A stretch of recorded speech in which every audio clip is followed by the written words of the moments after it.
PS3 Network.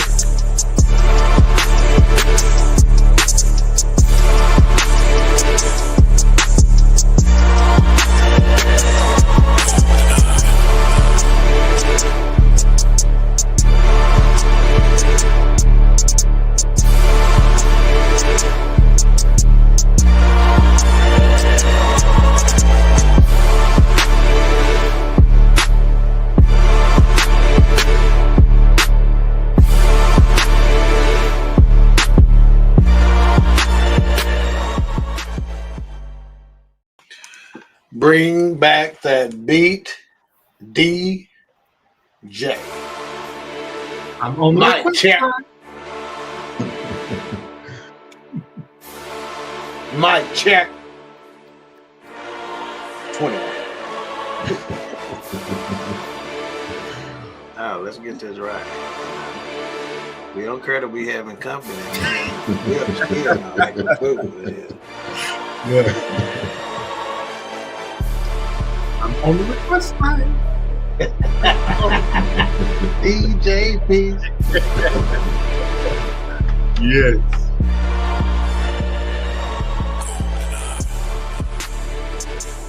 There we go. All right. Welcome to another episode of the Fourcast with myself, A-Trap, Mayhem, and King Doc. As we review movies, films, documentaries a completely different way, 4 different perspectives. Coming at you every single Monday right at this time, 8:30 Central. Tonight, man, we got a great documentary. Also, we got 2 special guests on the show as well, but we will be reviewing Blue Chippers, The Next Man Up. And Doc, go ahead and give us a rundown. Yes, sir. We'll hit this overview. Blue Chippers is a feature-length documentary that dives into the world of college football recruitment, focusing specifically on the past of 4 highly touted high school players from rural Louisiana as they make a decision that will continue to reverberate throughout their lives long after they hang up their cleats.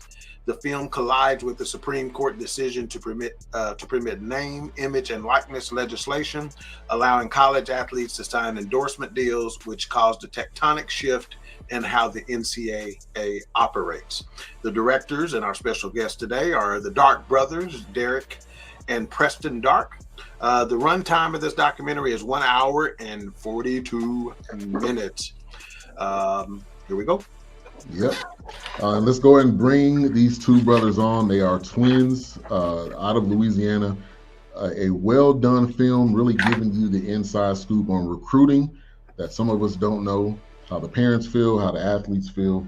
Let's go ahead and bring them in. Derek and Preston, good evening. Good evening. Good evening. Thank you for having us. What's happening, man? Yes, sir. Yes, sir. So a little bit of backstory. We're at Super Bowl Radio Row this past year, roaming around, interviewing different people, and Derek comes by and he was like, hey, can y'all interview me? I have this documentary. And we were like, yeah, let's go ahead and set it up. And interesting enough, obviously it's a documentary. We review documentaries. So it was really a perfect situation. And, now we're here tonight to discuss this documentary and also review it as well, give our thoughts on it. And make you guys feel at home, say how you feel. We crack jokes. This is not your traditional Fissel and Ebert. We're not buttoned up or anything like that. So, but tell us. Just real quickly, they from the boot, which you could tell in the first 3 words they spoke behind stage and backstage. So, y'all just do what you do, baby. Yeah. For sure. Got that. Yeah, I ain't got no booty involved with you, dude. All right now. But Preston, I'll come to you first. Tell the viewers about yourself and how this came about.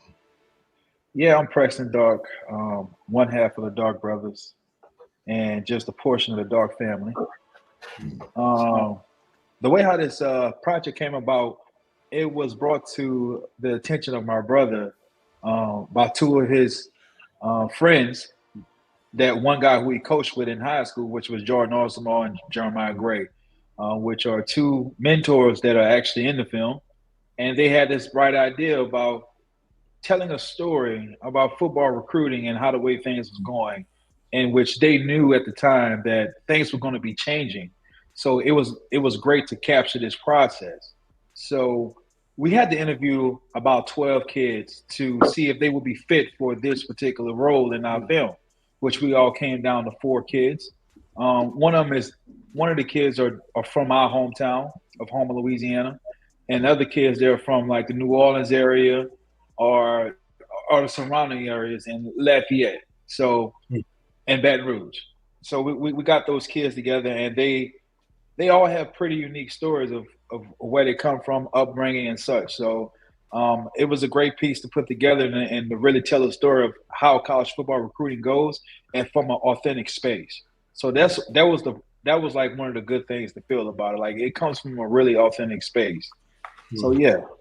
Yeah, and we can tell. I mean, you can tell when somebody puts something together, they care, they're from that area, so they're going to give it a different view than somebody outside, and we could definitely tell. And Derek, give us a little bit of information on yourself and your perspective on how this came about and the vision. Yeah, so I'm Derek. I'm the other half of the Dark brother, and another portion of the Dark family. I've been coaching and teaching for like the past 12 years. And one of the main reasons, one of the big driving forces into making this film is to educate, our kids and also the parents about, the business of recruiting. Every year we get a new set of a freshman class, right? And part of this class, these kids want to be that 3-star, 4-star, 5-star athlete. Like they want to become that Division I prospect, right? And also their parents want them, to sign those scholarships, right? They want to be on side of them, on side of their kid, signing that national letter of intent, taking those pictures, right? Witnessing their kid get their stardom. You know what I mean? And what happens is like a lot of them are led astray. They don't know, how to really matriculate the whole process. They don't even know how to start the process or even know how to get into the process. You think it just happens. So, that's why I really want to make the film to educate our kids and the parents. As a coach, like we dealt with, personally myself, I dealt with parents that wanted to get their kids recruited and they thought their kid was this and they thought their kid was that. Yeah. And really, they really just didn't have any knowledge of where their kids stand at or how to get them attention. So, I was definitely happy to to make this film just to show why, and now parents and kids, they have a different perspective on how the business of recruiting is. And also too, if you want to get recruited, you got 4 different ways on how to go about this in the film. Yeah. Let me kind of tell how me being personally, how this is pertinent in my life right now. But before I do this, let me just kind of give some background on the connection that I think I have with the Dark brothers. Number one, I'm a father of twin boys. So we can do a whole nother show just on the aspect of twins. Trust me. In addition, Houma, that's where the alligator hunters is, right? Ain't that where they be doing the alligator fishing at or whatever? Oh yeah. Swamp people. So they shoot. That's right. Swamp people. That's right. Yeah. Used to watch it all the time. And then Baton Rouge, y'all mentioned that. Mike Anderson's one of the best restaurants right there on Lee Drive in Baton Rouge, one of the best restaurants in town, So I used to travel through Louisiana quite a bit with traveling baseball team, select baseball team. So we used to come through Louisiana quite a bit. But the reason why this particular documentary resonated with me, and I've been putting it out there more than any film we've reviewed, is because I actually have a cousin going through this process right now. His official visits, his non-official visits. I'm talking about big schools: USC, Oklahoma, Notre Dame. I'm talking about some big campuses he's been on, right? And so my uncle, fortunately, has been in the league and he's gone through the recruiting process. So he has a better understanding than the average parent does. But I even still said, hey, this is some valuable information. I wanted him to watch it because he gets a different perspective, right? So I was like, hey, y'all got to have him sit down and watch this just so he can get an understanding from some other kids, you know. And I think it's Jalen Lucas. Isn't that smaller, twitchy wide receiver, more like a slot wide receiver? That's exactly who he would mold after, you know. And he's been ranked very highly as a sprinter, you know, like he's been like number 1 or 2 as the number 1 or 2 ranked sprinter in the nation since he was 11, 12 years old, you know. So he's very familiar with the recruiting process and that kind of stuff. But I think even if they're familiar with it, they can get so much out of this, especially after I've watched it, you know. So I think it's super timely for our community, and I think it's got a lot of meat in it, man. Yeah, definitely.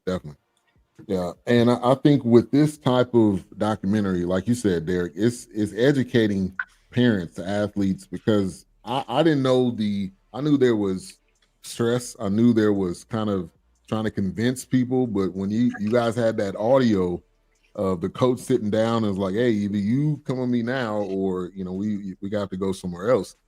And I think just the different levels of this that I think the average person just doesn't understand.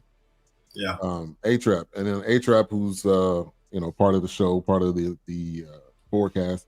He's also very big on community. So A-Trap, just anything you had for Preston and Derek as we get into it. Oh yeah, I thoroughly enjoyed your project. I purchased it on Apple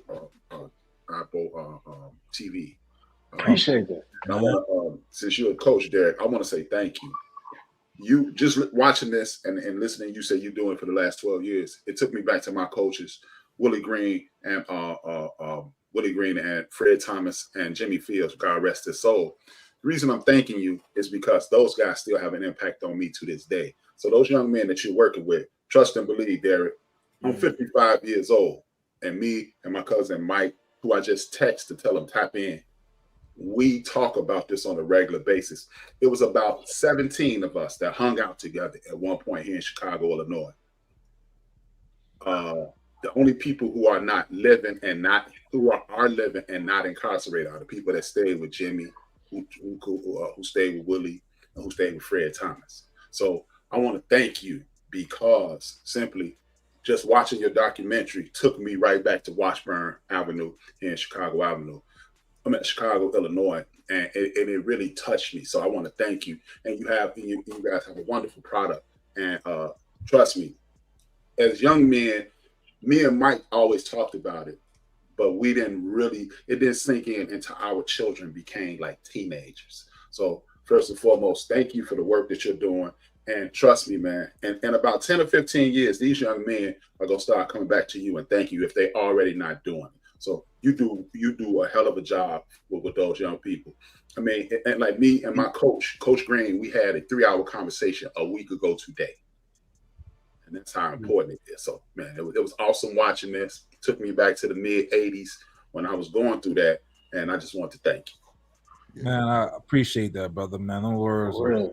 Well, to see, man, that's big time, man. For real. I really appreciate that. Yeah, man. I mean, like I said, it was like 17 of us. Only of us, me, Mike, Walter, Rick Nash. Walter and Rick Nash are brothers. Wayne Freeman, and maybe 1 or 2 others have not either been into the penitentiary, dead, or struggling with substance abuse. And that's because we stayed. So, man, trust and believe. It may not happen for 10 years. Because Coach Green, I choked him up, and I've never seen him choked up when I told him thank you a week ago. So trust me, you are making a difference. Even if they don't go on to the league, I have issues in corporate America to this day because all Coach Green, Coach Fields, and Coach Thomas taught us was together, work together. You know, be a superstar at your position. I know you guys say the same things to y'all children. So, hey, man, that stuff, when I got to corporate America and those guys, and when I go to help somebody and they be like, hold it, they're not on our team. I'm like, well, we work in the same office. What are you talking about? It annoys me. Yeah, so thank you for working with those young men, and thank you for the product that you put out. I really appreciate it. Thank you, man. I appreciate that. Mayhem. So some initial thoughts, and then if you have any feedback or questions for. No, I mean, this was really big, and I mean, I was locked in. Like, as soon as I saw the mentorships and how hard these young men and the coaches that were genuine, really trying to take them under their wing, and just the quality of this documentary, I mean, it was amazing.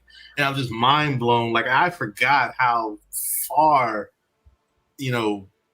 sports in high school, period, in college has come, because I mean, like I said, we weren't measuring how fast we're running. We weren't seeing how far we could jump and leap and all. I mean, we weren't measuring all those things. We weren't taking those into accountability. Like, that wasn't the way we were trying to get the next step up over our competition or whatever. But no, this was done well. You can tell, like, from the gentleman that did make this cut, it was just like, hey, this is my passion. People are looking at me. I don't know how many are really looking at me, because I'm really just trying to mold my craft. I'm not trying to get distracted by the noise. And this was just done really well, and I enjoyed it. And, of course, I thought about H-Rap, because I know how he talked about community and being in sports and him playing football. And, of course, with, Doc, raising his kids, and it was just kind of like, man, this is big. It's bigger than football, really. I mean, this is football. There's life outside of football. Football is that mask. It's that smoke screen. But I mean, even the joy on the parents, even though they didn't crack too many smiles, but you could tell they realized, oh, this is not something they just take it lightly. Like, I mean, they, and the young man that was talking about his mom, he's like, hey, my mom didn't have to come home and make breakfast and get us started. If my mom can do this, surely I can get out here and put in this hard work. So those things like that, man, it's just big. Those little small things that become mountains, they start out small and they just grow from there. And like H-Rap said, I don't care if these gentlemen are 56, if they get in the gold jacket, if they not getting the gold jacket, whatever it is, they getting the business promotion, whatever it is, because they still had to keep their grades up. They didn't talk about what maybe they were majoring in, but that's not the point. But they're not going to forget it. They're not going to forget it. I mean, it's one thing. It definitely will come back to you, in so many ways, whether it be small or large. But no, this was awesome. This was great. I enjoyed it. It was definitely great to see this. I definitely had to buy it too. So yeah, not rent it. I had to buy it. I need it. Need it in the collection. yeah, that's what I did. I bought it because I wanted to. Every young kid in my family who comes to the house, you got to sit down and watch this. If you're in athletics, which a lot of them are, you got to watch this. Right. But to piggyback on H-Rap and talked about the impact of coaches, I've been on both sides of that. As a coach, when you get a kid that reaches back out, like most of the kids, I've had a couple of players drafted into the major league, to the MLB, and into the NFL. But the kids that have the biggest impact are the ones who just are living life, and they reach back out and they say, "I just got engaged. Where she's pregnant with our first kid." And I wouldn't be the man that I was without you, coach, and I still remember when you said XYZ, and the way it resonates with you and the way it touches you on how you impacted their lives unknowingly, but A-Trap talked about the father aspect of it, especially in our community, right? We got a lot of kids who have absentee fathers, so coaches fill in that role. Quincy Wiggins was one of them, right? He, in this documentary where he talked about Coach O and LSU athletics. And when Coach O left, he was like, that affected him. He ended up entering the transfer portal. He's now in Colorado. But in this documentary, he talked about how Coach O was a father figure to him, man. And a lot of these kids are like that. Dion probably has half the kids in this program see him the exact same way. If you followed their story, some of his kids even got dads in the penitentiary, who he's trying to make sure they're connected, and fatherhood happens to be the show that we're going to cover next week on Queen 3 and King, because guess what?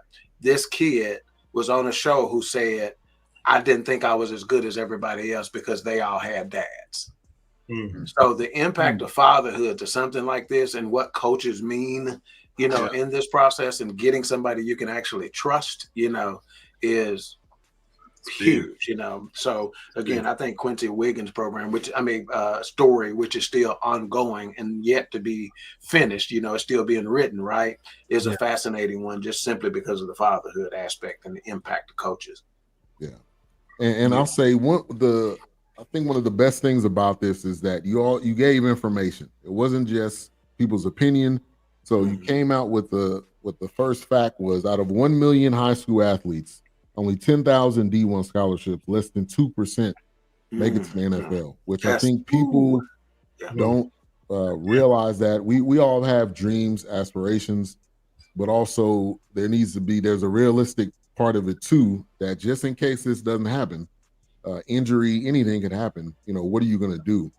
And so I wanted to come to you, Derek, and like, how major is that for people to see and realize that there's a small percentage, and when we say small, 2% that make it to the league.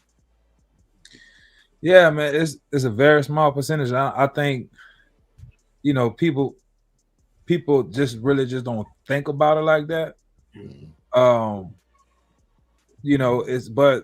the truth is, like, it's more than likely you're not gonna make it to the league. You know what I'm saying? Like, that's just the truth. Like, more than likely you're probably not gonna make it. Yeah. I mean, so you got to be able to identify with something outside or something away from the field, right? Or find that talent, right? Because we have a mental health therapist, right? And one of the things is, that was great too, by the way. Yes. One of the things that she said is, like, you got to choose a school that's best fit for the whole person. That's right. That's right, man. That's strong. Yeah. Yeah, because the thing is, you get to that school just to play football, but like, it's the best fit for you as a whole person to grow, right? Yeah. I tell my kids, like, hey man, like, football cool. Yeah. Right? Getting a scholarship is cool. But make it to the NFL is a lanyard if you get there. But what happens if you don't get there? Like, let's think about being the next head football coach. Let's think about being the commissioner of the SEC, right? Let's think about being the athletic director of the college, of the the 4-year university, right? Putting, I want to put their minds right into thinking, like, hey, look, you don't have to just be a coach, right? You can be this, you can be that within the field. You know what I'm saying? Like, they got to have people, right, that work with these programs, that keep this program operating. All right, and they got to do it on a high level. And those people are getting paid pretty decent money. Like cash, homie. Yeah. I got a nephew. He just hopped in the transfer portal. He played basketball at Southern University. You know what I'm saying? Like, I think he got about 2 more years left. Right. So I'm in his head now, like, hey man, think about coaching. Like, he was actually at McNeese State with Will Wade. Right. Oh, wow. Yeah. Just last year, right? And I was like, look, man, Will Wade is like, he runs an NBA style program. Yeah. Right. So you just being a grad assistant up under him, right? Just learning how he coached, right, can just take you a whole long way. Right. Because you're gonna have to, like, your legs only gonna make you so much. That's right. You're only gonna have them legs for so long. Right. But you can coach, right, forever. Right. You can be an athletic director for forever. Yeah. Right? As long as your mind is sharp. And if you get under a coach with that kind of cachet that has coached you, he will carry you as he moves up the chain. He'll bring you with him. You may only start out as a position coach, but guess what? There are going to be programs looking for coaches who coached under this great coach. I can't get him, but let me see if I can't get some of his disciples. That's that coaching tree. Yeah, that's man. Why, that's why you got so many of Shanahan coaches under him coaching everywhere. I mean, probably a third of the league is a Shanahan coaching tree. So. Just to piggyback off that real quick, my son called me today, and he's like, Dad, I'm getting kind of sluggish in the electrician field, because he's doing electrician work. And he's like, man, I'm kind of tired of, laying the pipe work and running the wires. I said, Andre, I was like, that's just a stepping stone. I was like, that's where you start, the grunt work. You lay that foundation. I was like, you can go into anything with electrician under your belt. I was like, if you like the math part of it, I was like, technical engineering is a wide, vast, endless. We're gonna always need that trade. Somebody's gonna always be willing to add on or put a network or a server in.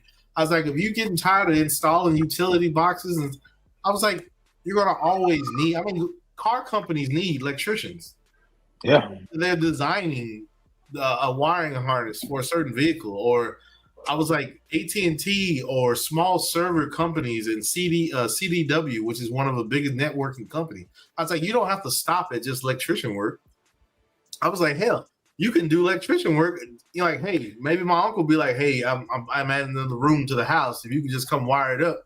But that's, you got the knowledge of that portion, but you might be doing IT work, but you still have that small knowledge of electrician work. So it's just like what Doc was saying, and like Derek was saying, it was like you start here and it grows from there. Hey, what about being the commissioner, or what about being the scout president or something like that, president of operations?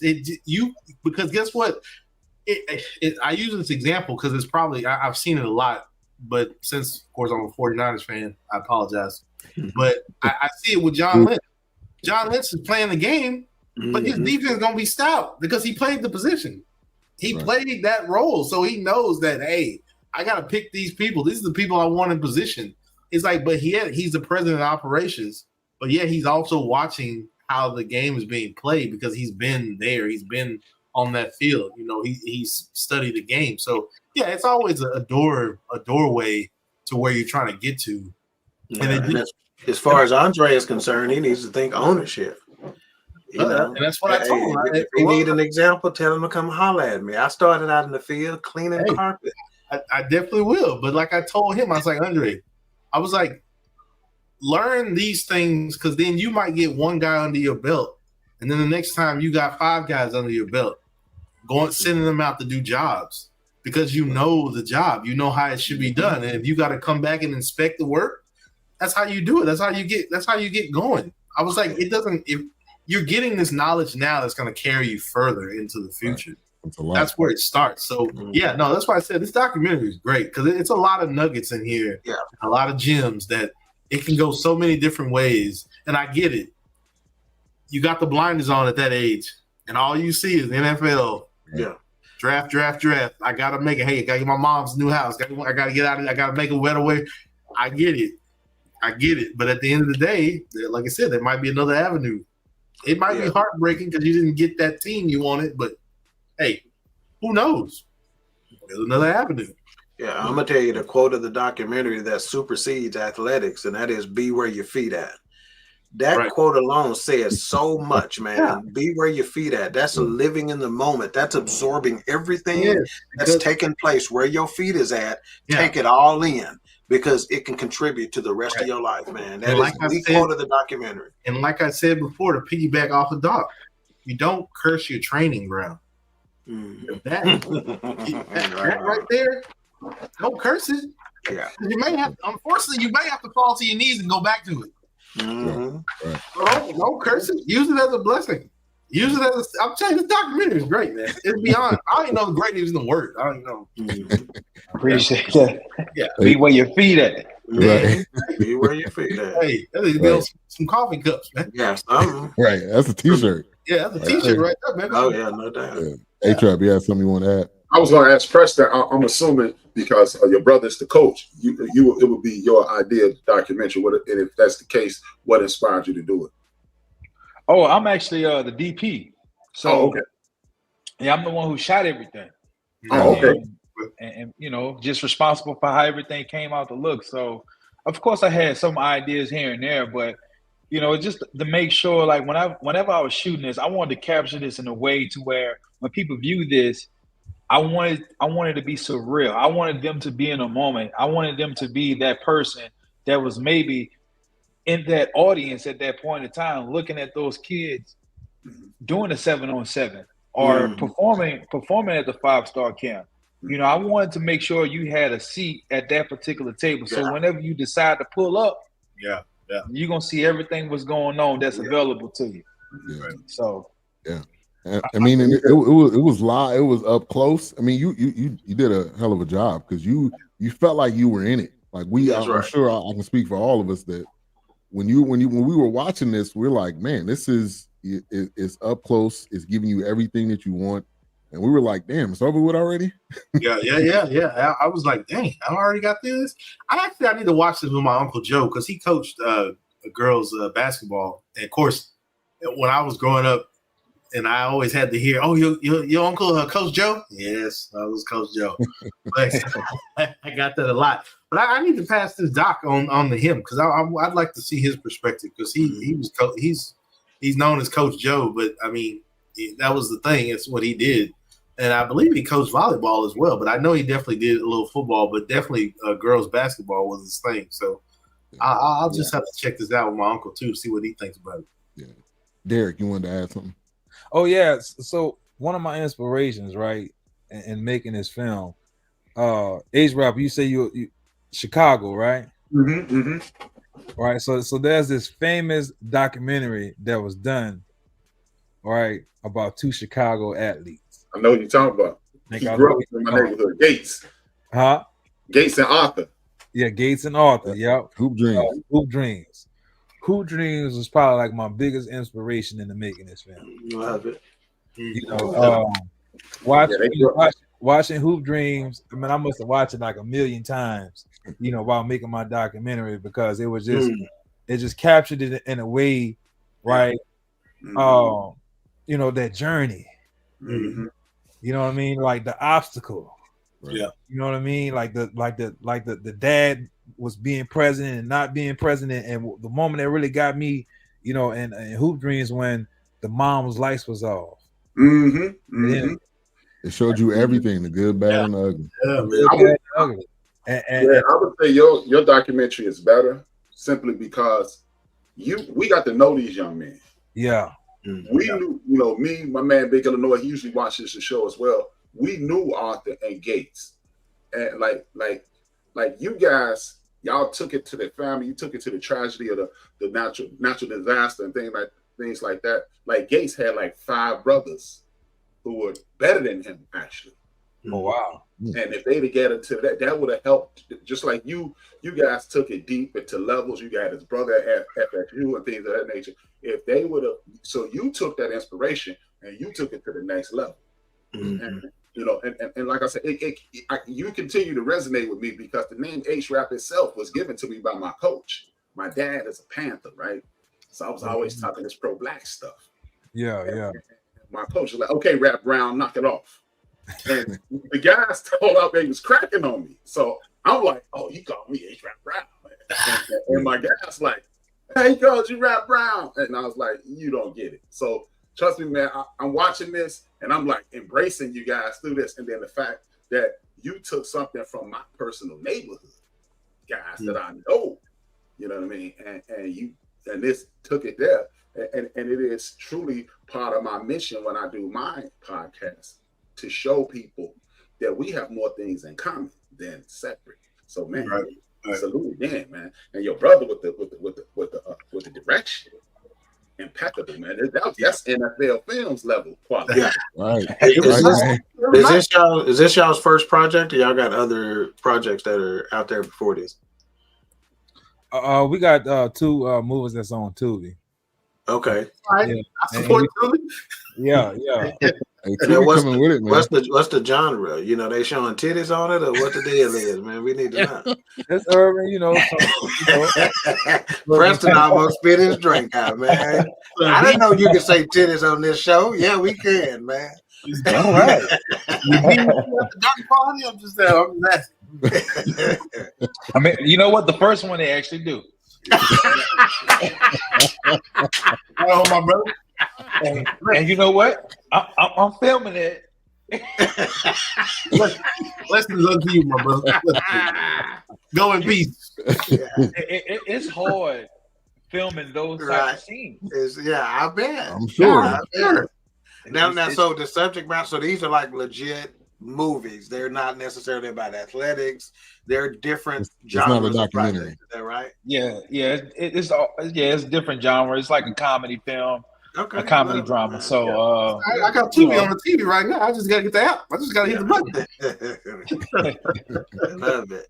And then, and Derek, you remember when we met at the Super Bowl? You were saying you started off doing music videos. Is that right? Yeah, we did. We shot tons of music videos. Some people favorite rappers like we shot for NBA YoungBoy, Young Dog, Flo Rida, Big Crit, Dear Silas, Aha Gazelle, Juvenile, Turd. Love it. Are you in there? Yeah, we don't work with those. Yeah. You in there? And so, how was it going from music videos to film? Is that a huge jump, or is that kind of a bridge? I mean, I'm gonna be honest with you. We just got, when you in the music video world, like the highest level that you can go in the music video world is having your, at the time whenever we was doing it, is having your video played on television, like national television. So once we achieved a video playing on national television, which was 106 in Park back in the day, like once you actually go through with that, and you work with labels like music video labels such as like Rock Nation or Republic Records or Atlantic, you do those things and you're entertaining people for 3-4 minutes max. Right. I got to the point to where like I want to entertain for more than that. I want to entertain for 100 times as much as that. So I want to entertain for you for a couple of hours. So I want to have something that you watch for a couple of hours, that you talk about, that you have debates on in the barbershop. Like I want to be in those. I want to be in those environments and conversations. That's why I want my work to live and be around. So I had a conversation one day on a music video with an artist by the name of That the Kid. So, at the time I remember talking to the kid. I'm like, hey man, I see you in Power, because he was in Power. And because he was signed a G Unit at the time. So him and 50 was pretty cool back then. And I seen him in Power. He had a couple scenes in there. I was like, man, kid, man, you still thinking about doing more acting? He was like, yeah, man, I want to do some more acting. And I know at the time, I guess he wasn't with G Unit anymore. And so I told him, I was like, man, I'm trying to do movies. He was like, man, for real? He was like, man, look, take my number. We exchange numbers. And literally like a month later, we get a call. He was like, hey, look, I got my homeboy such and such. He want to meet with y'all and talk about a script that he got. He want to do a web series. So that web series, we started filming. And once we got the edit back, we was like, this could actually be a movie. So that's what we did. We went back and shot like 30 more pages. And we made it into a full feature-length film. So this is back in like 2018, 2019. So it was because I had that conversation with Kid that kind of led us to getting into movies. Like really, really into movies a whole lot more than that really pushed us forward. And then we started doing like short films. I mean, we worked with Lil Rel one time because he had a thing that he was doing. He was working with some folks, and Rel was the EP of a project that we had worked on. I mean, we just really want to just do our own thing and kind of spread our wings. And this is what we really wanted to get into. So the music videos is there. It's just that we wanted to take that initial step like a F. Gary Gray. That's one of my. That's a director who I really like and I enjoy his work, So he started off in music videos and now he's in the movies. So, or the Garcia brothers from New Orleans, they started off doing music videos and they got into movies, which was Cain and Abel. So, that's them? I remember. Yeah. Okay. Master P, he really inspired us because, I got the hookup. Like, Right. I mean, Right. Those things was dear to us as young children because they was from where we was from. We walked the same areas. Right. So I just wanted to say, hey, look, we wanted to kind of be like them in a sense. So we want to do the things that they did. And here we are. Here we are. Yeah, let me just say this. I'm gonna speak something into your lives here, Dark Brothers. It sounds like to me you want to impact the culture. impact the community, right? Have a film out there that is talked about for generations, like a Coming to America, right? To where you got quotable lines and things of that nature. Well, in order to reach the top, you got to have a story within a story. What do I mean by that? Well, the Farrelly brothers, the Coen brothers, the Russo brothers, these are famous director brother duos, right? Well, guess what? They get a more of a conversation just simply because they got a story within themselves. They are brothers. They are a duo, which is unusual, right? So the fact that you are a duo of brothers, that story within the story will get you into some doors, into some rooms that you may not otherwise get into. So relationship building sounds like it's already a part of what you do, whether it's intentionally or unintentionally.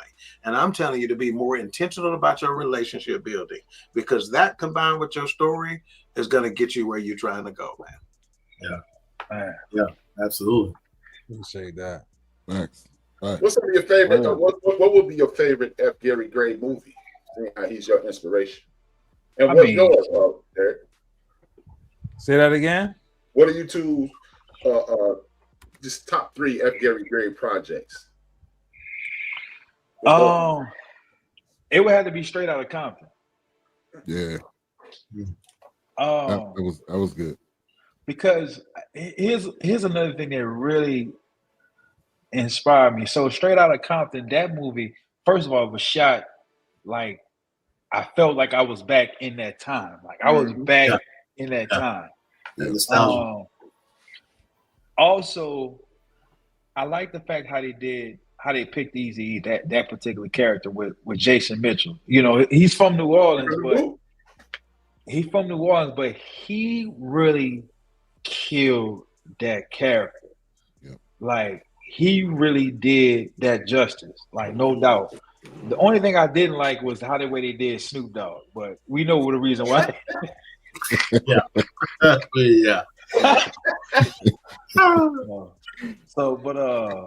other than that though, that's one of my favorite. But he's like a director to me that I'm always appreciative of his journey and path.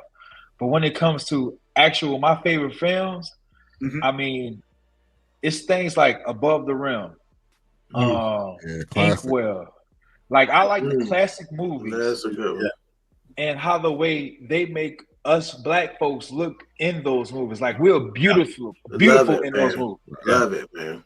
It's like a 90s renaissance I get what you're saying. Those movies, when they were dropping, I mentioned this before, like, Living Single and Martin. And, just that era of the 90s, and maybe even coming out of the 80s into the 90s. And, it's just the way they were represented, the music, and neo soul was popping up, and just the way things, the way things were going in the movies that were coming out and how they were representing us. Because Inkwell is definitely the nail on the head. It's perfect. But yeah, it was just one of those things where it was an era of, it gave you that nostalgia. And I know what you mean by Straight Outta Compton, because it just kind of like teleported you back. It just had that feeling. And I think it's one of those things that you just have to kind of go back to, and it's like, man, this is the feeling I want when I watch this. I didn't expect this feeling, but man, they hit it right on the nose. So I definitely understand what you mean. Yeah, it's that feeling, man. It's that feeling. Yeah. It's so crazy because those movies are 30, 40 years old. Yeah. Right? New Jack City. Yeah. What's another one? Sunset Park. Yeah. I know those are sports related, but it's the fact. It's Class Act. Sit your $5 ass down before I make change. Hey, man. Like, Class Act, like that's another one. Hate the music. Why you want to play with my phone? House Party. House Party. Man, there's still quotable lines. Yeah. Like we say, Coming to America. I'm always running around the house saying something from that movie. I got my daughter saying it. She's 13. I mean, it's just those are those types of movies, and you guys are definitely there. I mean, we already said one quotable just out of this, and you're doing Gary, justice with what you've done with this. So So definitely applaud yourself, but continue moving forward. So, but hold on, I got to give love to Spike though. Spike Lee. oh yeah, fact. Yeah. I don't know about A-Trap though, but yeah. I gotta show love to some famous brothers. They twins, bro. Yes. Forget the Hughes brothers. Brother. Yes. Yeah. Oh, man, man. the Hughes brothers, like they work, man, so influential. Yeah. And look, they kind of started off just like how me and my brother did. They started off shooting music videos, right? They shot Brenda's Had a Baby, like Tupac. Yeah, it's big. You know what I'm saying? And then it went on to do Menace to Society. Yeah, you know what I mean? Was like a staple in the black community. Yes, sir. Everybody could resonate with Kane, and you know what I'm saying. What his name is, Loke Dog. Nah, it's not Kane. Man, his name not Loke Dog in there. No, it's Loke Dog. Loke Dog is from Don't Be a Menace while you're drinking your juice. I'm gonna forget his name, but Old Dog, my bad. Old Dog, man. Yeah, Old Dog. Cousin Harry, man. Yeah, Harry, man. They're presidents. Hey, that's a classic. Man. That's one of those you gotta own that one. You gotta own their presidents. Those clients. It's just the way they, like you said, it's the way they represented us and how we acted in those movies and how things just resonated, and it takes you back to that moment. I mean, like I said, you can watch New Jack City and In Too Deep and all of it's just one of those things where it just you're gonna go. It just does something to you. So yeah, I totally get it. In Too Deep, like Omar Epps. Man, like Jay Reed, you ain't no cop, Jay Reed. Jay Reed, you ain't no cop, Jay Reed. Jay Reed had me believing I can go be a detective. That's what it's about. That's what it grabs you. That's why I said that's why I said when I watched this documentary, I mean, I thought about Doc and I thought about A-Trap, of course, Ben, and then of course with, like I said, my uncle being a coach and growing up around Pee Wee football and playing a little bit, but I mean, I was just like locked in and just seeing these young men, how they were just trying to, hey, I'm trying to get my name in the books too. I'm trying to go down as a great one. I'm trying to start a legacy, and how they're starting at that bottom and they're just cutting away and nicking away at it. So I totally get it. That's why I was like, man, this is one that's going to stand the test of time. Yeah, my uncle literally called me 3 weeks ago fussing about my little cousin's ranking. It literally. Let's get into that. Man, he dropped him 20 plays. I mean, I'm talking about adamant about like his 40 time, and I'm like, I figure, calm down. It's still early. He's just a junior, But talk about the rating system, the star system. Yeah. Is it flawed? There go Preston. I'm gonna say this: if you get a kid that receives a offer as a freshman from a Division I blue blood, your LSU's, your Notre Dame's, Florida State's, Clemson's, those programs. If you get an offer as a freshman, 9 times out of 10, that particular freshman will grow to be a 4-star kid. And some of these kids, we even say in the documentary, some of them, hey, at a freshman, some of them might stop growing. Yeah, true. Some of them don't get any better. And then that's where things fall off. Some of them get complacent, and those things happen. And that's why I think we see people that may call it flawed. But that's how the 5 stars happen. They get offered as a freshman from a blue blood program, and then everybody else goes in to offer them. Yeah. But if you see the kids still excelling and in sophomore, junior year, then yes, he's going to definitely pan out to be a 4 or 5-star kid. But if not, he may just remain a 3-star or a 2-star. So that's how that ranking system goes. I mean, to my knowledge. Would you say there's some politics in the ranking system? Absolutely. I mean, think about it. I mean, we look at it now in basketball with LeBron James kids. Yeah. I mean, do you really believe his kids is 5-star kids? No. No. No. No. I mean, some people have their own opinions. Some people say no. Some people say yes. But I mean, you don't even have to. I mean, LeBron James, he's the most biggest sports icon figure out there. But I mean, you got other kids too. I mean, what about? I would say, who's a? I kid you not. I remember standing. We was filming at the 5-star Rivals camp in Atlanta, and I remember I walked up to this tall, bald head, light skinned guy, and I remember standing next to the dude. I looked up. Okay, it's Jason Taylor. I'm like, who? I'm like, what's going on? He was like, hey, we spoke or whatever. We talked. I told him what I was doing, and I was like, just curious. I was like, who you out here for? You scouting or whatever? He was like, no, I'm out here for my son. But I mean, son was the truth. Yeah. He was really good. Yeah. I mean, you could put on the tape and see what he did at LSU. He was magnificent. Yeah. He came out as a junior. I mean, that doesn't happen often. I'm trying to think of other kids whose parents played the sport. I definitely think. You say who? Arch Manning. Yeah. Yeah. And he can run. He can run too, which is a completely different trait that none of his. Yeah. None of his uncles, none of his dad, none of them had that. Well, his daddy used to run when he played for the Saints. Yeah. His daddy used to run. Yeah, but sure That's did. his grandpa. Yeah, his grandpa. Yeah. He Yeah, used he's to a be wide receiver. based on those that day standards runner, but he was a runner. Yeah. But his dad, Arch's dad, is actually from what I'm hearing and from what we've seen on like the news at the house whenever we would be at home, they say he was really the athlete. Cooper. Like Cooper. Yeah, Cooper. That's why He was a wide receiver. He was a receiver. I heard that. Yeah, but he never. I don't think he never got. Broke his He back. just had Broke like an his injury back. that ended up. Yeah. He had My neck and my back.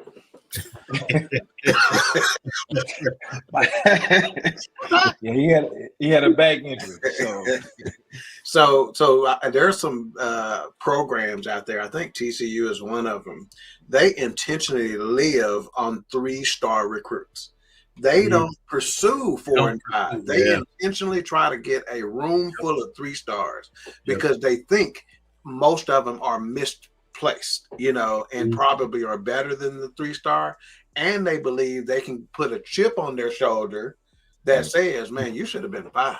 Come prove it over here. Right. You follow me? They live in the 3-star lane. Yeah, and let's talk about Jalen Lucas, who committed to Indiana. And then we were all doing our research, and this is what this did.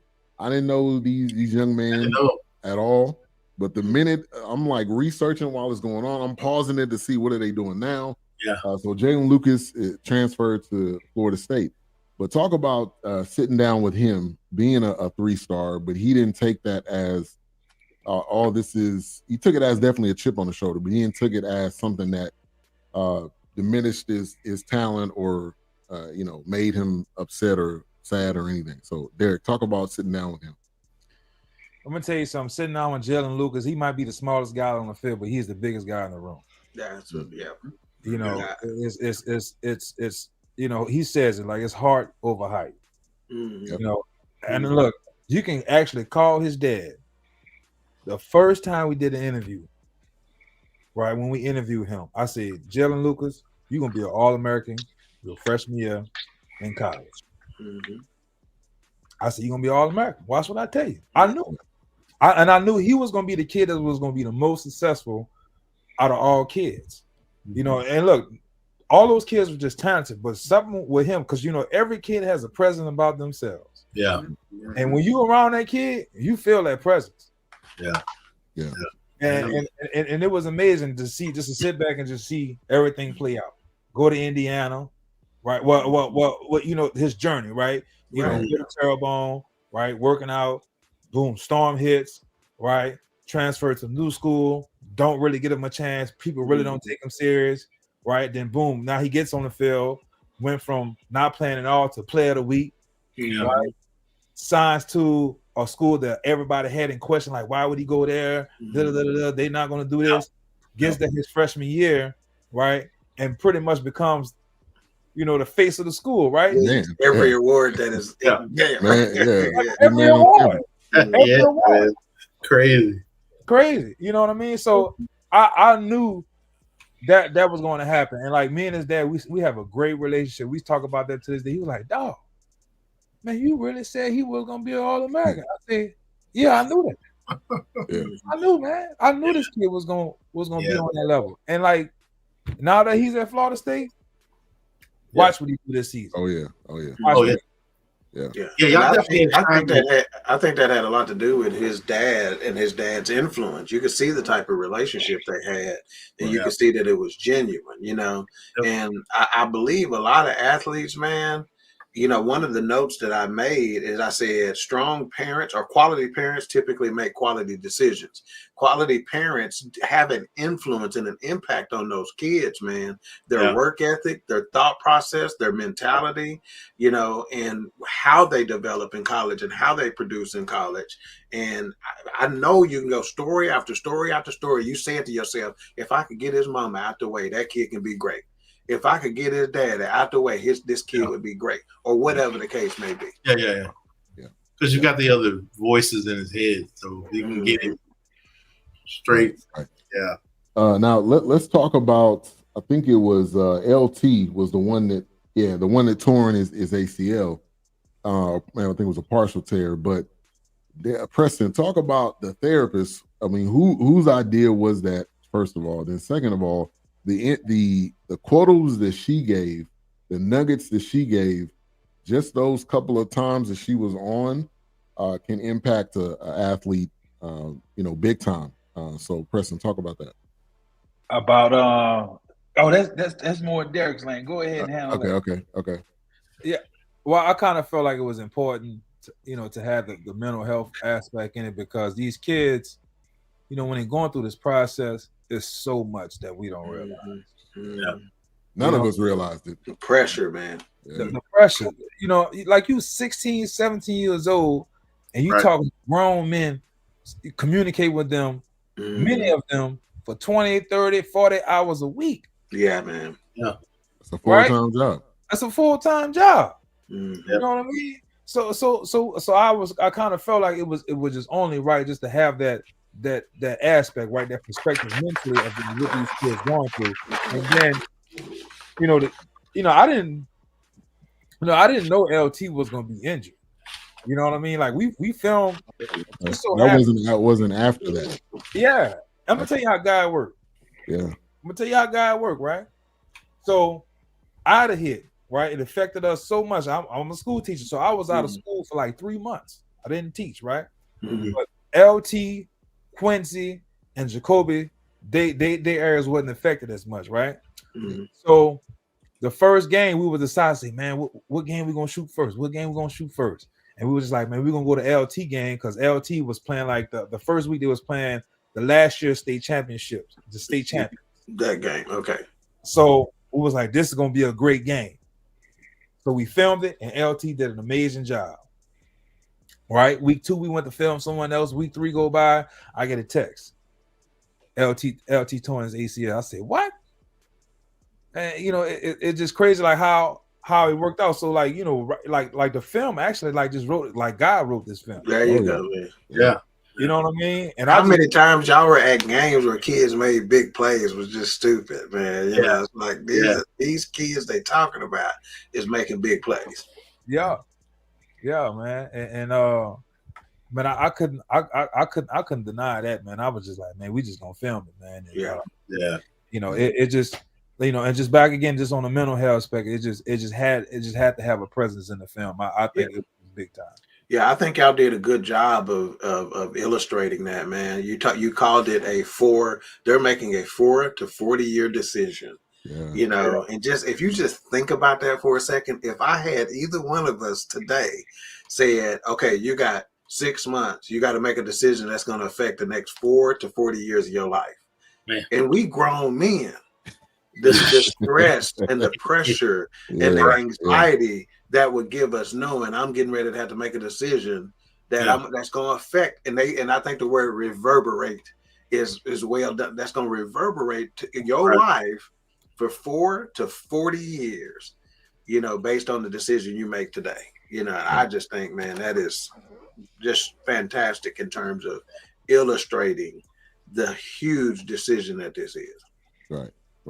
And the mental impact it would have. Yeah. And one thing I love to hear and understand, and Preston, this may be the better question for you. How much footage did you have? Like, how many hours did you have? And then you had to narrow that down.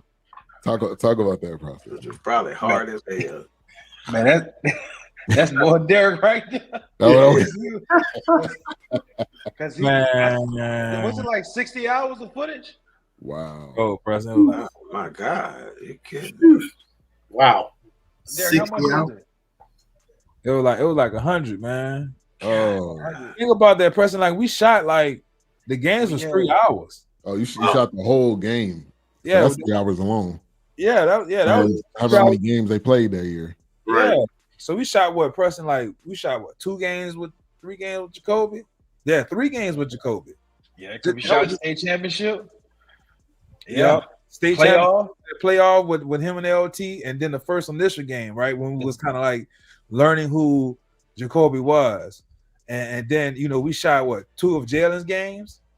And then we only could shoot one of LT games and one of Quincy games. You know, so and it just we shot like a whole bunch of B-roll footage. Then, you know, another thing that we went through, we had footage that was stolen.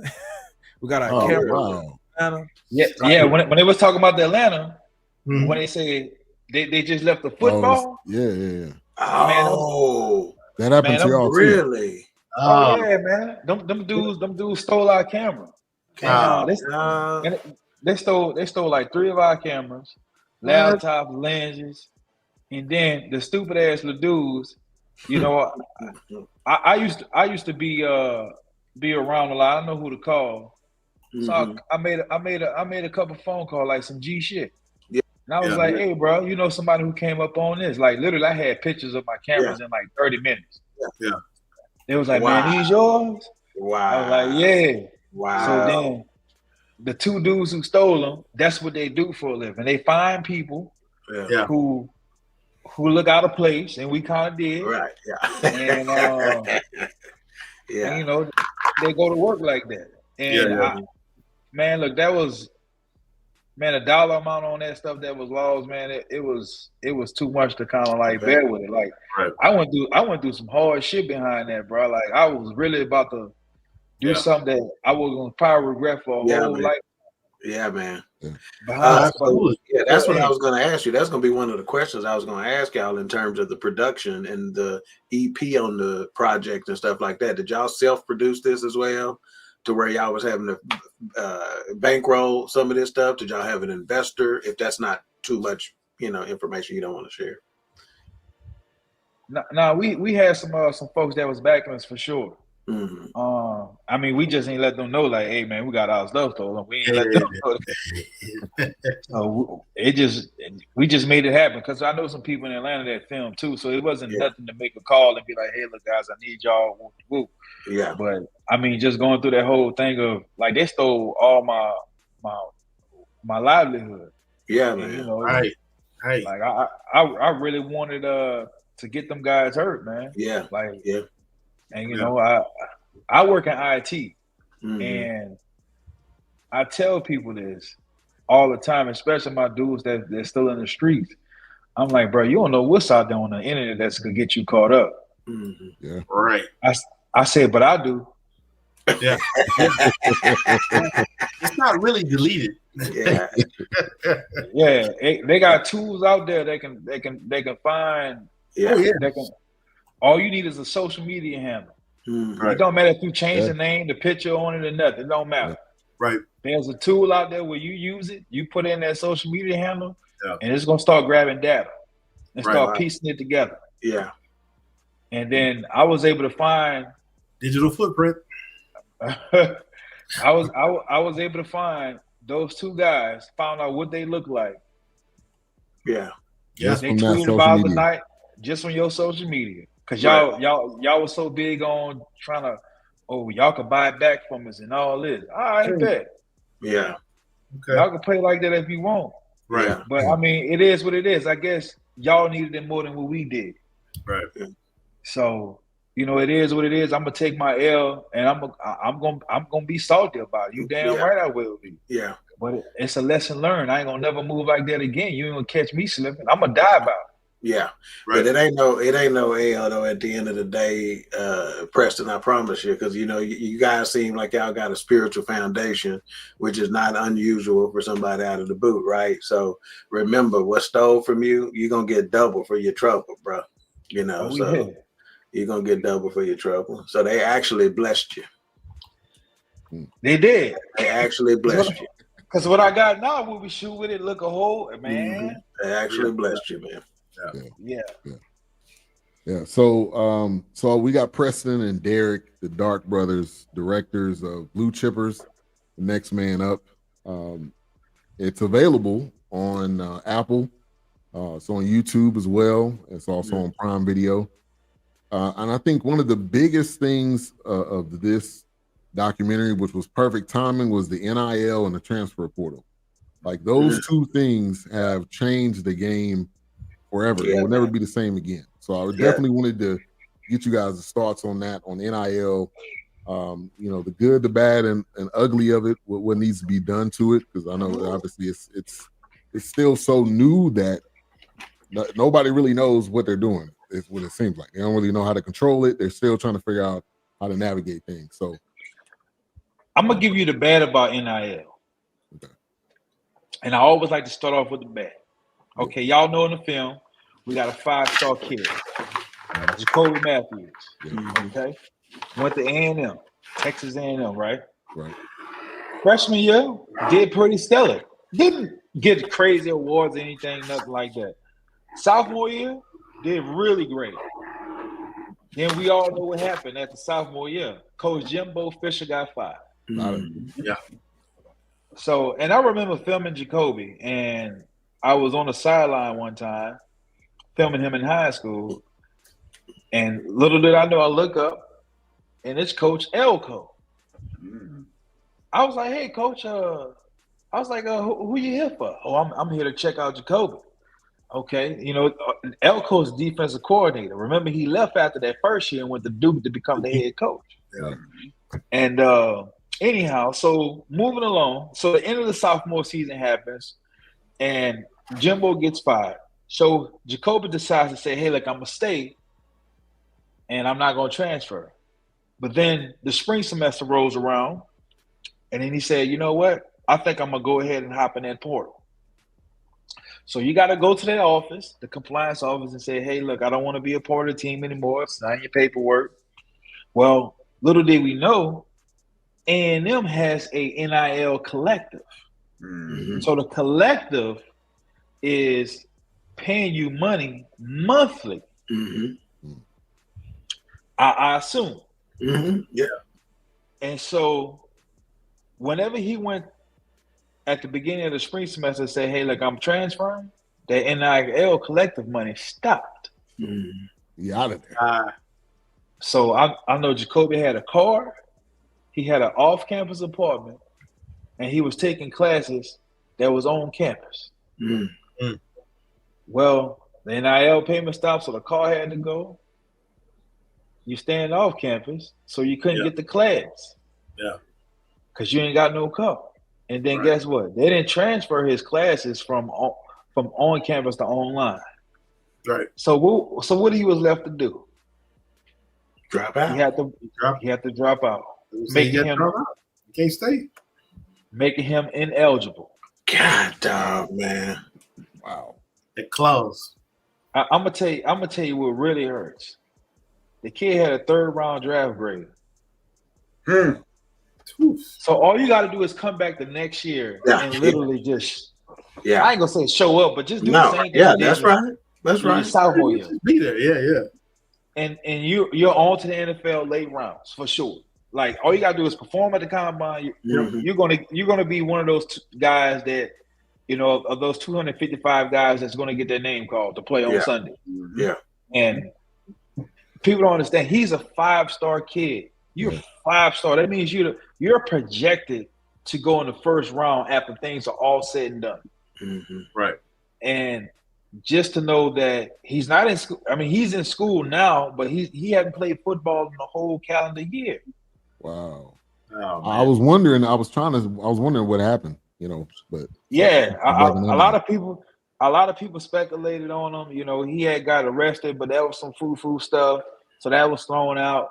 But it just that, man, you know, that decision that was made for him to not transfer immediately or stay, that really kind of ruined a lot of stuff that he had going for him. Yeah. But I will tell you this manipulation played a part in him staying, because he was lied to by a staffer at A&M, which that staffer is no longer with the program. He lied to him, talking about he was going to get promoted to, I guess, his position coach. And, you know, in college, whenever you're at that particular level and playing in those conferences, your position coach is the person that's going to get you. That's right. Get you looked at. Yeah. So that's the one that's working closest to you. Yes. So all those things happen, and man, you're sitting there. You know, that decision, that $6,000, $7,000 decision cost him $6-7 million. Yeah. So that hurt. That hurt right there. Man, I hurt for the kid, man, because I'm like, man, where was the money at? Like, who got to get money for the kid for him to, like, you know, where is the presence of mind to get him back on track as fast as he can? That was supposed to be a community. Yeah, that's right, man. That's right. So, because now his path to the league is going to be as a UFA, you know, an undrafted free agent, you know, is likely, you know, going to be his path if he gets that opportunity. Yeah. Could he go to, I'm not going to call it D2, but could he go to a D2 or FCS school and then transfer back into another school, or is? Well, he got 2 or 3 years left of eligibility. So you know, they have to walk home probably. He probably still could get a scholarship. Yeah, I was going to say he could probably go the same route Cam Newton did, step down a level, and then you come back up. Well, that's why he's in school, because I know he's in like a junior college, but he's not playing. So like it's just like he's in community college, just making sure that he's taking the classes towards his major. So we haven't had much contact with him, you know, after we did the last follow-up interview with him. We haven't had that much contact with him. But I just be wanting to let dude know, like, man, look, we here for you, dog. Like any strings that you need to be pulled, we got a little juice left in the tank. Yeah, reach back out to him, man. Right.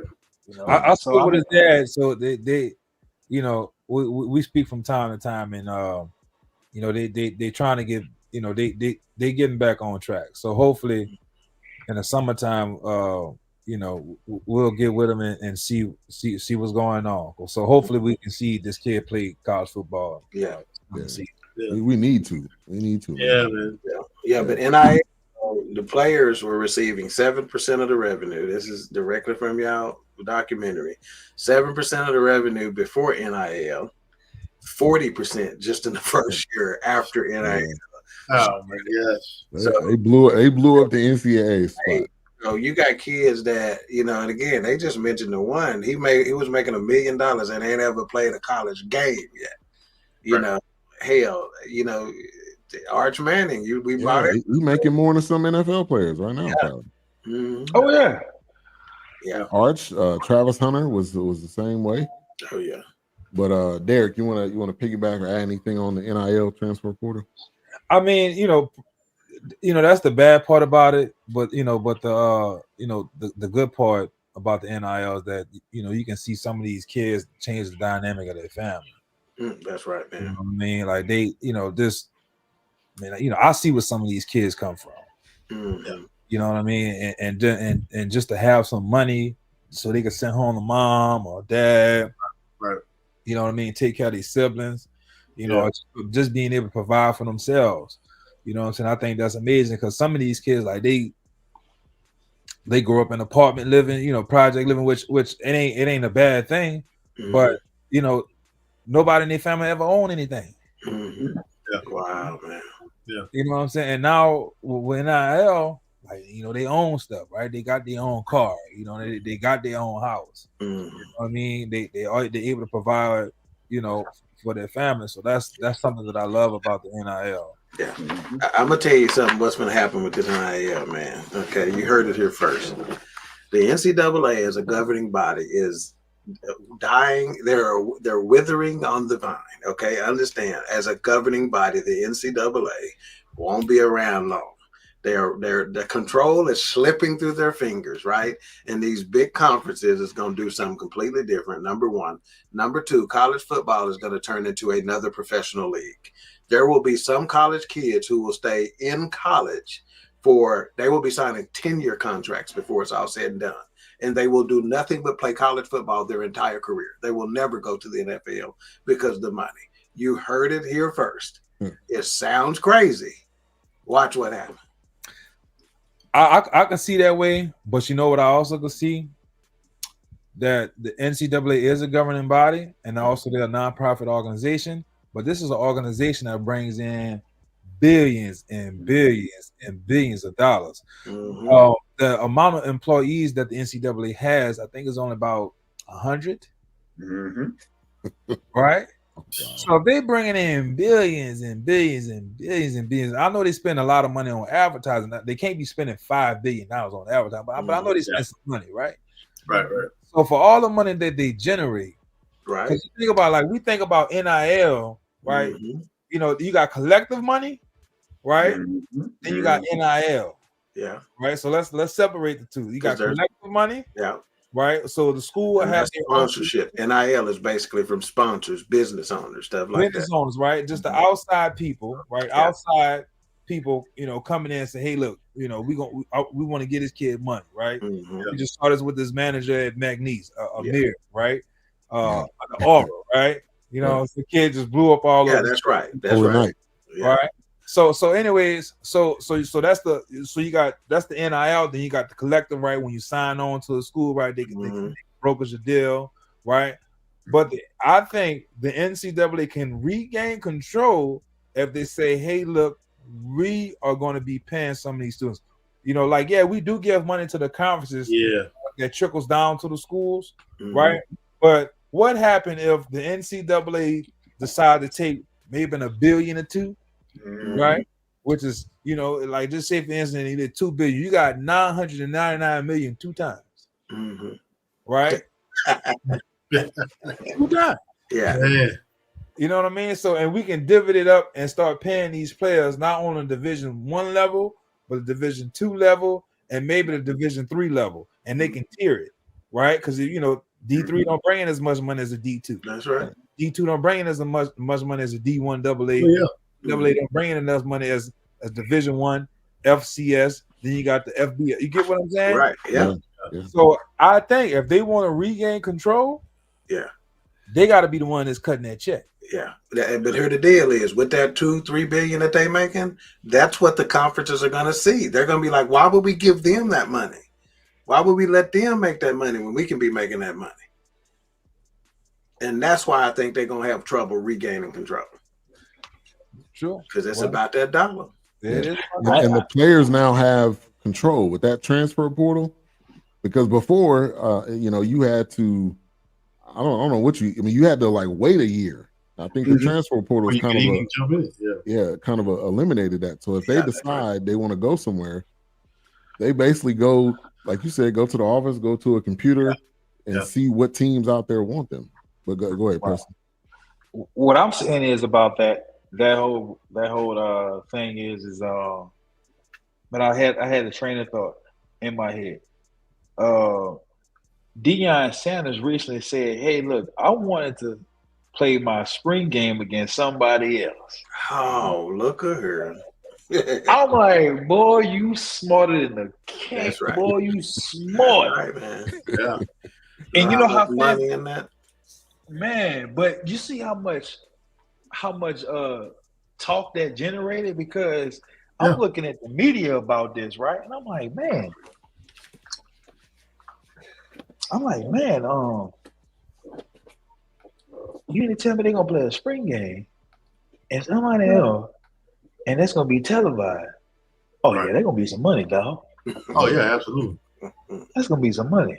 Yeah. Like that's I know that's what Deion thinking because people are opting not to play in the spring game because they're so afraid of Getting the kids getting the kids hopping in the transfer portal and leaving, going somewhere in the summertime. Because that's the portal opened up too at the end of the before the summertime. So if you don't do well in spring, kids gonna transfer and then go try to make the team somewhere else in the summer. Yeah. So for Deion, he look at it like, hey, well, shoot, it is what it is, but I'm we're gonna get this money some type of way. Yeah, right. We get this bag. We're gonna get this bag, like he got the pro day coming on TV on the 4th on NFL Network. Man, I'm trying to see what Terry Hunter gonna run in the 40. Yeah, right. Yeah. So Yeah, go ahead, prime time. Yeah. I want to ask Coach something about the NIL, and maybe he do or does not know. But this is an idea that I had. Is there any way, like, you got this 5-star player, is there any way he can negotiate down off his NIL money? Let's say with us 3 are brothers, right? And I'm the 5-star player, and everybody in the country, I'm one of the top players in the country. Everybody chasing me, right? Is there any way you think that they could say, hey, you know what? Brian is the man, but I want my brother Preston and Derek to get a scholarship as well. Y'all keep the $3 million or the $2 million, but I want my brother's education to be paid for. Is that possible? Shit, why not just pay it on his own? That's right. But take it out of their pocket. Okay, well, I want my money and I want my brother's education. Absolutely. Yeah, I think that could happen. Absolutely. I think that could happen. Like we seeing kids now, like with their NIL deal, like they want a driver from practice to practice, right? They want to provide transportation for their families to the games and from the games, put them up in the suites. Man, that costs money. Yeah.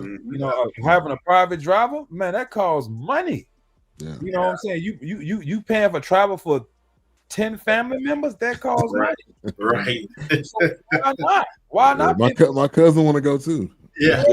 Because B.J. Robinson was at Texas driving a Ferrari. Crazy. See it? Crazy. He had a deal with Ferrari. That's wild. Yeah. Because I've mentioned that a few times on my program, and I was like, I wonder should these children start saying, or if they got the right coaches or parents around them, should they start saying, hey, I got 2 other children. If you want to talk to my son, they need to be able to go to school. Yeah. It's happening. There's some dads are even offered coaching positions at the college already. That's happening. My uncle needs a job at the college, to come coach me because he done coached me all my life. That's been happening for even before NIL took place. Yeah, that was happening. Daddy dad started coaching at Kansas. And it's funny that Doc mentioned that because as soon as the college season was over, that was the first thing they was on Deion. Right. The first thing they were on Deion going. Where his kids going? Is Deion going with him? He gonna follow him? He gonna coach him? I mean, that was a big thing. So yeah, it's funny you say that because you got a spot for you. That's definitely something that's popping up. And I think this is so, as far as the NCAA, this is so far overdue that these players should be getting something, because anytime, I say this all the time, anytime you got Duke versus North Carolina basketball game, you can have Zion's face and whoever the star is for North Carolina. It ain't gonna be Coach K and Hubert Davis. It's not what it's gonna be. So this is way past overdue. I would say, man, get what you're gonna get. If they definitely gonna give it to you. But to A-Trap's point, if there's some negotiation you can do, put something in the contract or whatever it is, like the players are smarter now, which is the way it's supposed to be. Right. And I think the NCAA is they couldn't really, they didn't want to do it, so it ended up happening, in a more organic way. And now we're here, and NCAA football is back. So, and they seem like they just raised the money for that too. I see, which I think is some bullshit. Because, like, man, come on, man, y'all know, $1,500 though. Straight up, right? $1,500 though. Stop it. Yeah. For a semester. Oh, they just $1,500 for one semester. Yeah, that's When I was in school, I could at least on NIL got $75, $80.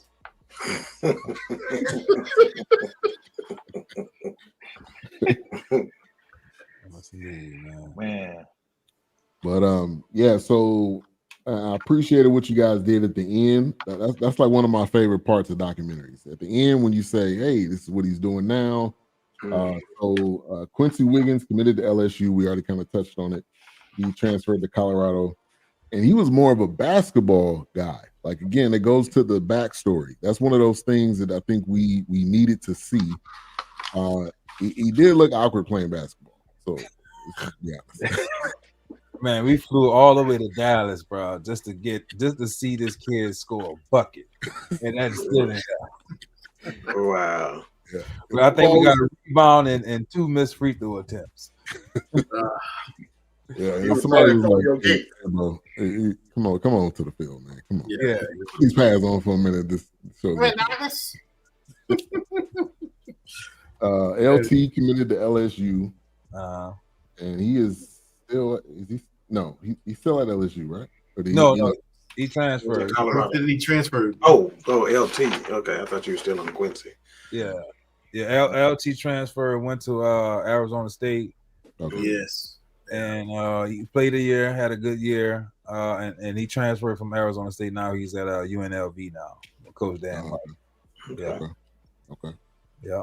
Jalen Lucas committed to Indiana University, transferred to Florida State. So this will be his first year at Florida State this upcoming year. It'll be a second. Okay. Yeah. I noticed that they were doing a really dynamic there too. Is he there with his brother? Yeah, he played this past season with his brother. Yeah. You remind me of another guy come from y'all neck of the woods. Even look a little like a Warwick Dunn. Oh yeah. That's right, ain't right? Yeah. Same size, everything. When I saw him, that was the first person I thought. I was like, man, is that Warwick Dunn's son? He looked like him, built like him, run like him. I was like, man, this. Yeah. Good observation. And then Jacoby Matthews, which we already talked about, Texas A&M. We just gonna speak it. That he'll get his next opportunity, take advantage of it. Absolutely. I mean, from the interviews that you guys did with his parents, he got good parents, so it's just a matter of getting things situated. So, and one thing you said at the beginning, I wanted to go back real quick, and then we'll kind of round things out. Louisiana is one of the states that are a major pipeline to the league. Why is that? Shit, that good gumbo, yeah. Shit, man. Like Jeremiah Gray said at the beginning of the film, most of the kids come from places of poverty. Yeah. And it just built different down here. It's just something in the water down here. It's we hungry. We got that chip on our shoulder. That's the word I was waiting for. Yeah. Hunger. Insatiable. Yeah. Absolutely. All right. Well, let's get to some final thoughts on each show. We give some final thoughts, so we'll kind of go around the room, and then we rate the film from 1 to 5 mics. So we'll kind of go around the room. We'll go with Wilt's final thoughts and mic rating. Once again, even the week before last week when we played the clip, because I hadn't seen any kind of trailer or preview since or before that, but yeah, I was ready.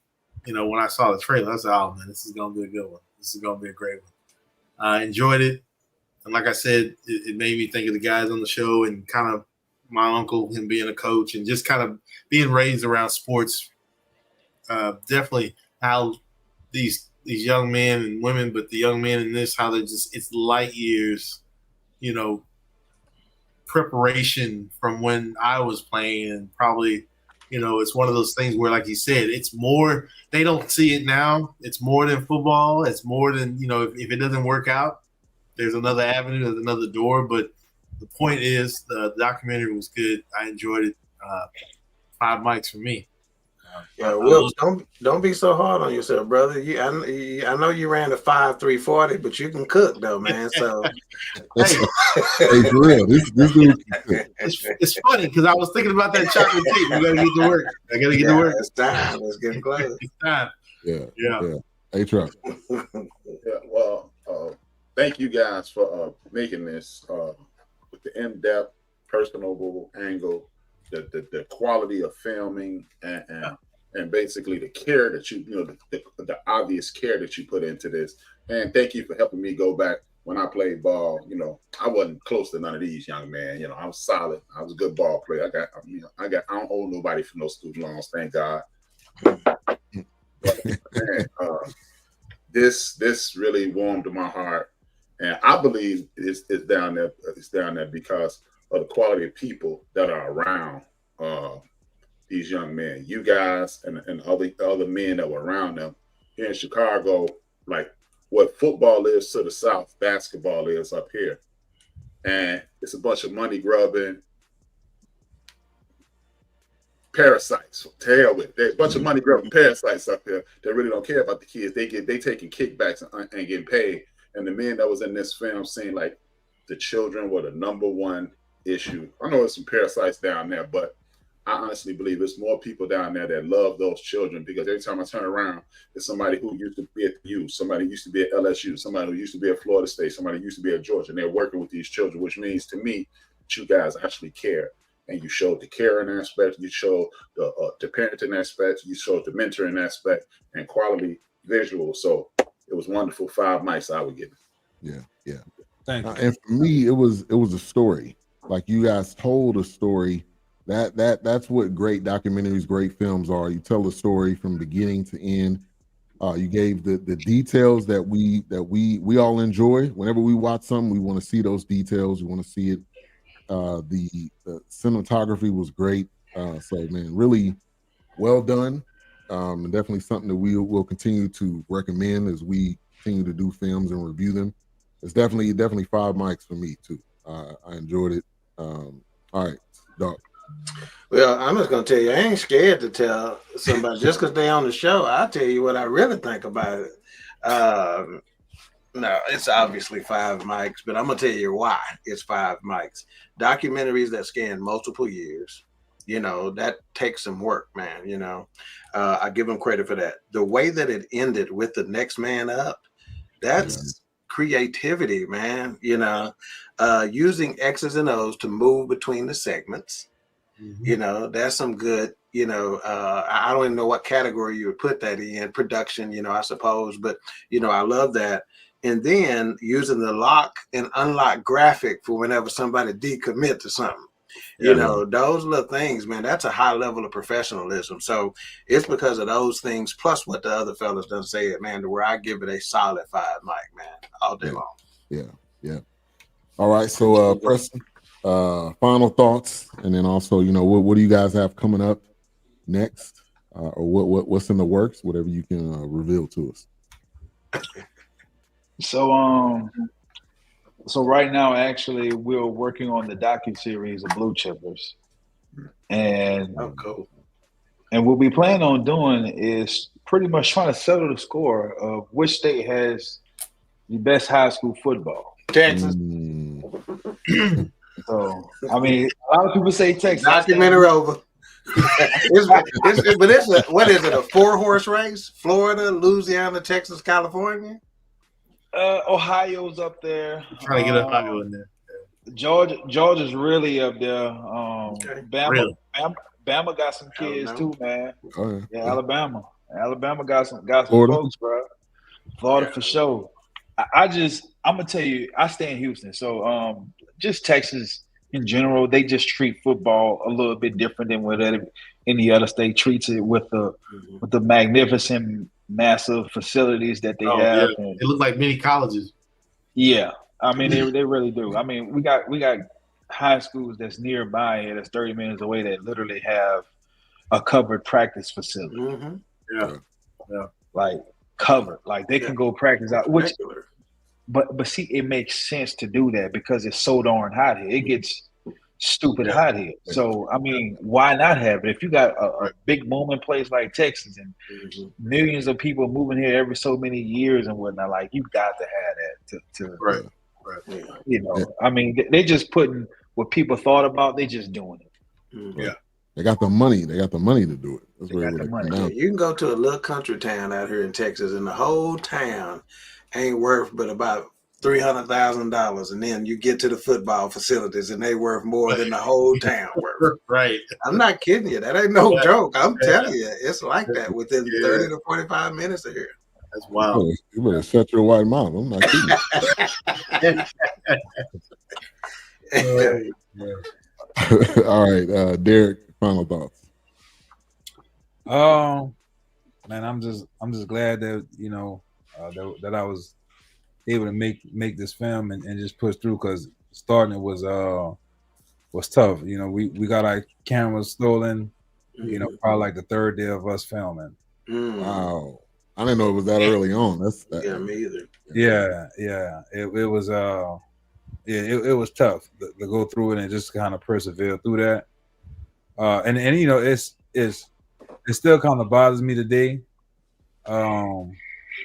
You know, because it was just like I said, man. It kind of like that was like our livelihood. That was kind of like all of, you know, it was just a lot. But you know, I think this film is just going to do tremendous as we keep getting the word out and keep pushing and building a brand of blue chippers, because blue chippers is the best of its kind. So anybody could be a blue chipper. It just you know, it just doesn't just correlate to sports, right? Love it, man. You know, to like you guys, right? You guys having your own show, man. You the best of your kind doing it. You know what I mean? Like everybody got their blue chip moment. Yeah. And that's kind of like what we want to build here. And you know, of course we're going to build it through sport, but you know, eventually, you know, we want to hear everybody's blue chip moment. I love it, man. Yeah, that's awesome. Yeah, it's big, man. I mean, that goes a long way. So yeah, you guys are on that path, man. Yeah, appreciate that. Well, definitely. Thank you guys for coming on. Would love to have you guys on again. So you know, keep us posted as far as when the docuseries is coming out. You want to give us a sneak I just want to peek? ask I want to ask a quick question. How do y'all feel about 50 opening his facility, his place in Shreveport? Y'all got any? Well, I mean, you know, you're in your own lane, but you think you would do any filming there if y'all went back in the movies, or I don't know if you really care about all that. But. I mean, 50, man, 50 come holler, man. Like, you know, hey, we got our screening. Actually, I got a screening in Shreveport April 17th. So, man, hopefully he sends a rep dog. He pull up himself, man, to come check us out, and man, maybe we can get something going. Yeah. Keep us posted on that, man. I'm gonna be in Shreveport here within the next few weeks myself. But you know, in future years, man, I don't know how y'all got your Super Bowl credentials and who you hooked up with and stuff like that. But for the foreseeable future, BS3 Network should be in the building. So if y'all need any assistance from us, man, getting day passes, whatever the case may be, man, just keep in contact with us, and whatever we can do to lend a helping hand, man, we all for it. Show, man. Yeah. All right. Well, definitely y'all take care. And thank you guys for coming on. Yeah. I appreciate y'all for having us. Yeah, man. Always. All right. Wrong person. That was great. All right. So that was Preston and Derek, the Dark Brothers, Blue Chippers, and the next man up. You gotta watch this, not just because we had them on the show, but it is very well done. We will criticize anything. Okay. Yeah, so, if it, you know, I mean, you can see my trash. notes. I'll show you my notes. And I got news for you. When I was taking my notes, I didn't even realize they were going to be on the show. You had mentioned that, but I forgot that. I was taking notes based on, you know. So I reached out to Derek, and then when we got here in the studio, he was like, "Yeah, I got my brother too. He could come on too. Like we a duo. You know, we don't do anything." Yeah, that's huge. So, that's great. It was great. It was great having both of them on here. Man, They're up, man. I gotta pee. Yeah. I was gonna ask about the Marshawn Lynch, man. To be able to get him on here too was great. Showing his star rating as well. So let's round things out. End of the bench today. Ironically, what I talked about was the 50 Cent thing in Baton Rouge. What is it? It's a studio he's opening? Yeah, he opened a studio. In Baton Rouge or Shreveport? It's Shreveport. But he's doing a Tyler Perry. Yeah, he did exactly what Tyler Perry did, but the difference is he sided with the dark side. He was about, basically at some point, I mentioned at some point, I understand, look, no one opens a business with the idea of not making money. But at some point you are going to, when you come from, in my opinion, when you come from our community, maybe you don't need to make $16. If you clear your profit at $3, maybe you just can make the 8 instead of making the 16. Because he was trying to make the 16 by siding with the people who were going to take money from the infrastructure, from the Board of Opportunities and the schools, and to get him a tax break with this nonsense about the trickle-down effect. They've been talking about the trickle-down effect since 1980. It still hasn't trickled down. And they were going to get the teachers raises, right? But then you're going to turn around and close a lot of schools. This makes no sense. They are 41st in infrastructure, 41st in highway, 41st in academics, and you side with the people that were going to get the tax breaks for the rich people. Look, like I said, you are a multimillionaire, and I understand you didn't start making movies because you just wanted to do charity, but at some point you do. In my personal opinion, you have to just say, you know what, I'm gonna go ahead and pay these taxes because it's better for me to pay these taxes than allow these young people to suffer. And I was disappointed in that, so I spoke on it. All right. And I also make sure to spoke about subscribe to End of the Bench Media. Yeah.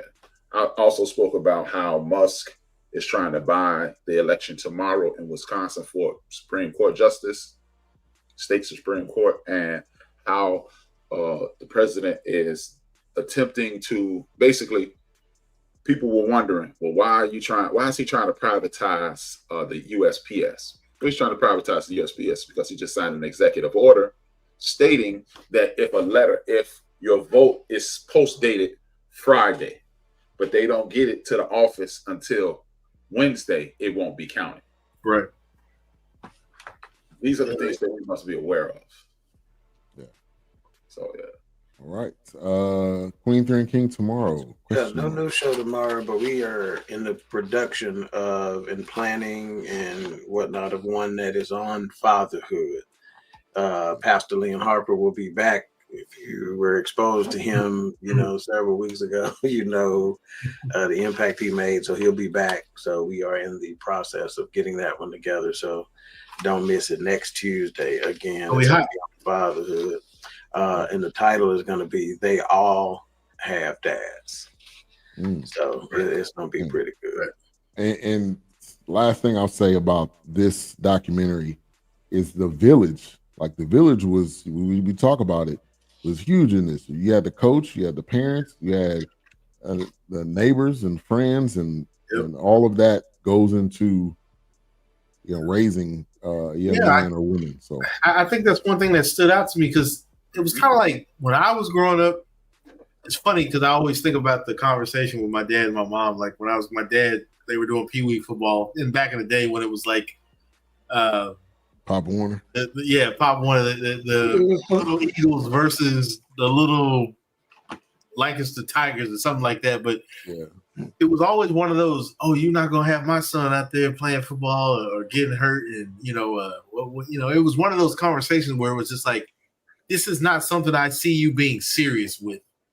But now it's like these parents realize, you know what, my son is passionate about. Like this is all he's in. And when they show that one kid running drills in his yard, he's running drills in his yard, in the front yard, right there behind the fence. Jalen Lucas looked like he was like 9 out there with the rope. With the rope. That's what I'm saying. So it's definitely, that's why I said it's changed so much now, and I think the parents now in this moment, I think they're taking a step back. And it's like, hey, this is the path that my son wants or my daughter wants. But in this case, the young men, like this is where they're moving to. I mean, showing all these young men showing up and how Marshawn was talking about the camps and how much they cost and which ones were actually available and free, whether if they weren't well known. But this was done very well. It was done very well, and it just. The dynamic of when I was growing up versus now and how it's like, this is what I do now. Like I'm a professional in my own mind right now. Like this is my art. This is my craft. But I know Doc's got to piss, so I'm gonna shut up. So man, I'm in the kitchen.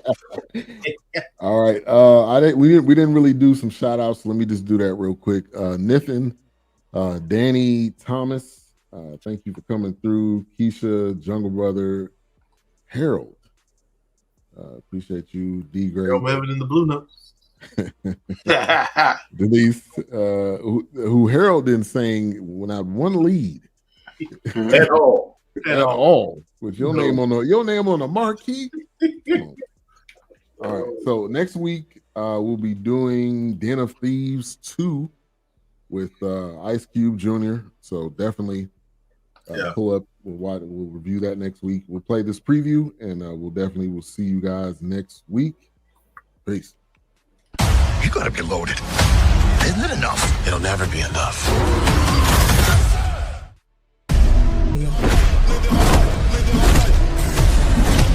It didn't hurt people's feelings. You'll fit right in. We will perform a time descent that will move us undetected as the cameras cycle through. That's fucking involved. 3 seconds to green light. 2, 1. There are no dead zones, so we'll have to create one.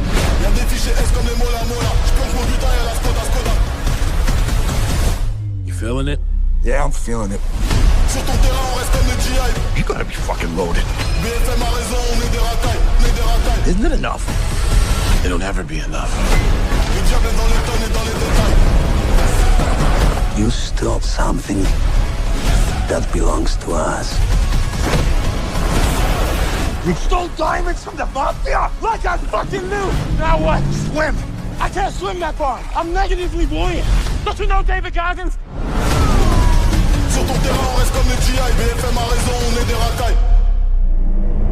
Watch our 6, those aren't police headlights.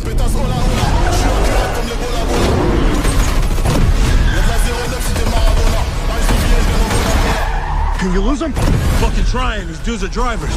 Let's just shoot him. And the cop goes gangster. On sort d'ISO comme le titan bestial. Le diable est dans les tonnes et dans les détails.